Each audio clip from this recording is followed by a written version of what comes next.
সরকার যদি সুষ্ঠু নির্বাচনেই গঠিত হয় তাহলে বারবার দাঁড়াইয়া বলতে হয় কেন? এটা ছিল নির্বাচন নামের তামসা। জনগণের অধিকার আদায় না হওয়া পর্যন্ত জীবন যাবে, কিন্তু মাথা নত করব না ইনশাআল্লাহ।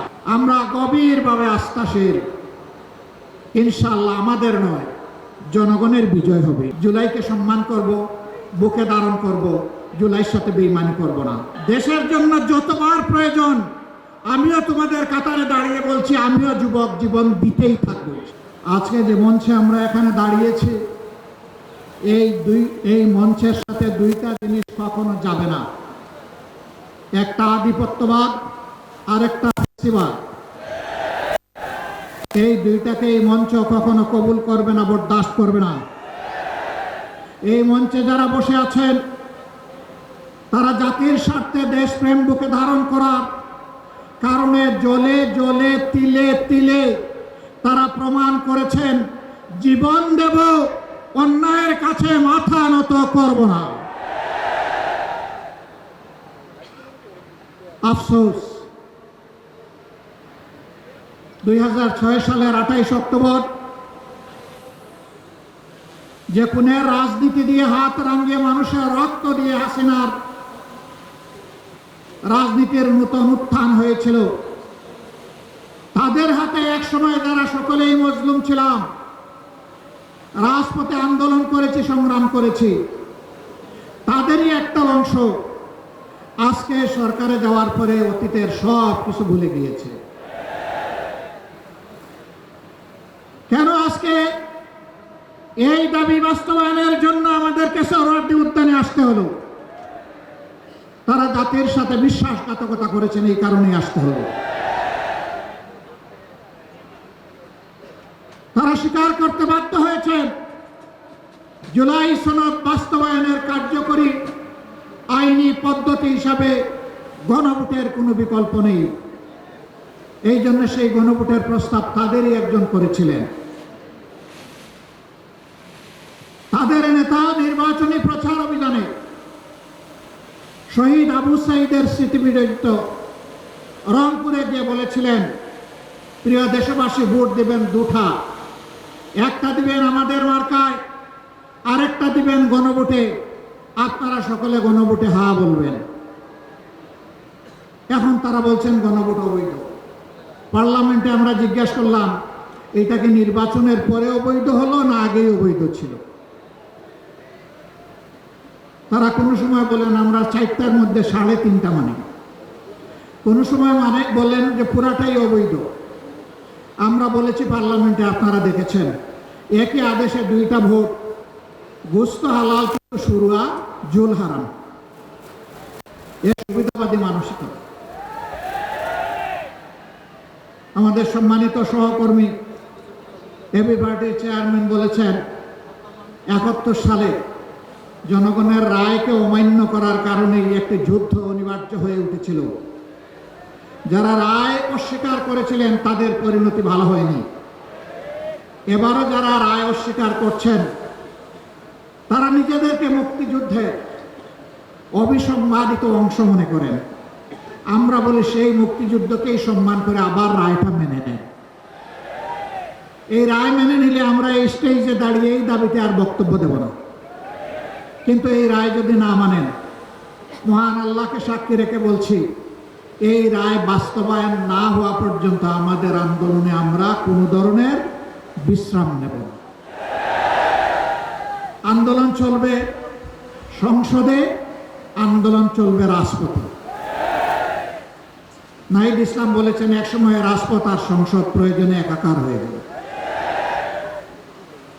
রাজপথ আর সংসদ একাকার যেদিন হয়ে যাবে, সেদিন বালুর পাত দিয়ে নদীর জোয়ার, সমুদ্রের জোয়ার থামাতে পারবে। ফ্যাসিবাদীরা বিভিন্ন নেরেটিভ তৈরি করে, বয়ান তৈরি করে জাতিকে বিভক্ত করেছিল। আর আপনারা নির্বাচনের আগে বলেছিলেন, আমরা নির্বাচিত হলে, সরকার গঠন করলে সবাইকে নিয়ে আমরা সরকার গঠন করে দেশ চালাবো। এখন আপনারা কি করছেন? এক দলকে পাঠিয়ে দিচ্ছেন পাকিস্তানে, আরেক দলকে পাঠিয়ে দিচ্ছেন পেশোয়ারে, আরেক দলকে পাঠিয়ে দিচ্ছেন আরো কোনো দেশে, আর নিজেরাই দেশের জমিদারি দখল নিতে চাচ্ছেন। মনে রাখবেন, জুলাইয়ের দুইটা স্লোগান ছিল বড় শক্তিশালী। একটা ছিল উই ওয়ান্ট জাস্টিস, আরেকটা ছিল দেশটা কারো বাপের নয়। দেশ বাংলাদেশের জনগণের।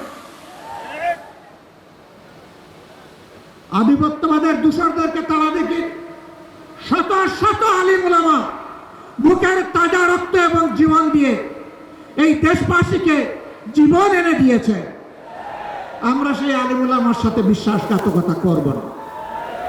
আমাদের যে যুব সমাজ, যে শ্রমিক সমাজ, যে কৃষক সমাজ, আপামর জনগণ, এমনকি 4 বছরের শিশু জীবন দিয়ে আমাদেরকে ঋণী করে গিয়েছে, আমরা তাদেরকে কথা দিচ্ছি আমরা তোমাদের সাথে বেঈমানি করব না। তোমাদের স্বপ্ন বাস্তবায়নে আমরা অবিচল সামনে এগিয়ে যাব ইনশাআল্লাহ। আমরা গভীরভাবে আস্থাশীল, ইনশাআল্লাহ আমাদের নয় জনগণের বিজয় হবে ইনশাআল্লাহ। যেই 70 ভাগ জনগণ ফ্যাসিবাদের বিরুদ্ধে দৃঢ় অবস্থান নিয়েছে গণভোটে হ্যাঁ বলে, সেই জনগণের বিজয় হবে। নতুন করে কেউ ফ্যাসিবাদ কায়েম করতে গেলে তাদেরকে অনুরোধ করব, নিকট অতীতের যাদেরকে এখন বুকে টেনে নিয়ে আপনারা এই নির্বাচনের বৈতরণী পার হয়েছেন, যাদের হাতে পায়ে ধরে ইঞ্জিনিয়ারিং করে ক্ষমতায় এসেছেন, তাদের পরিণতি থেকে শিক্ষা গ্রহণ করুন। সম্মানিত ভাই ও বন্ধুগণ, তারা সংসদে দাঁড়াইলেই বলেন একটা সুষ্ঠু নির্বাচনের মধ্য দিয়ে গঠিত সরকার।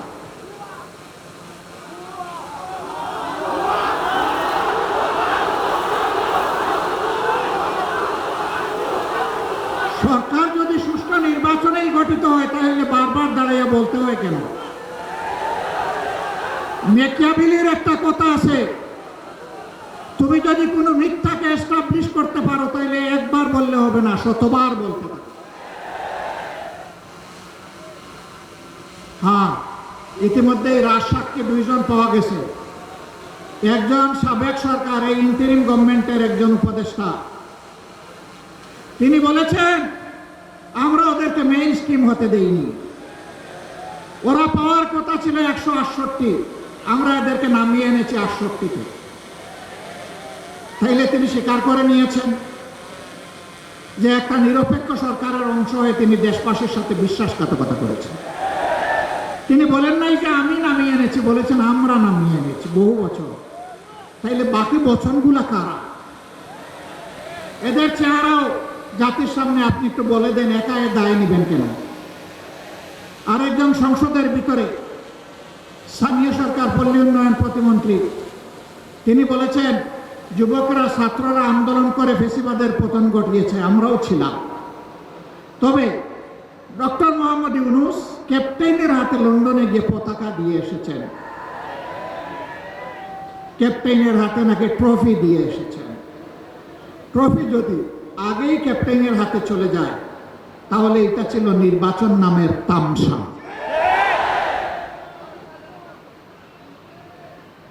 তারা স্বীকার করে নিচ্ছেন মৌলানা মামুনুল হক সংসদে গেলে কি হতো?